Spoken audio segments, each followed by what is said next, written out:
In this video, I'll explain how to get your Starling bank statement using information from the official website. So while I won't be able to show the full in-app process, I'll walk you through everything you need to know, so keep listening. So to get your bank statement from Starling, you'll need to access your account through the Starling Bank mobile app. So as this feature isn't available on the website itself. So once you log in to the app, assumingly, go to your main account screen and then tap on the three dots or settings icon usually found at the top right corner, and then select statements or account statements and then choose the month or date range for the statement you need. So you can download it as a PDF or have it sent to your email directly from the app.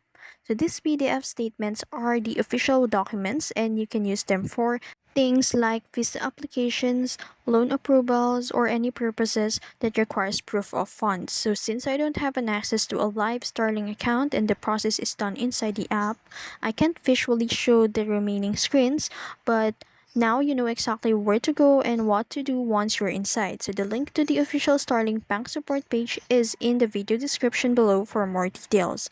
If you found this video helpful, don't forget to like, share, and subscribe to the YouTube channel.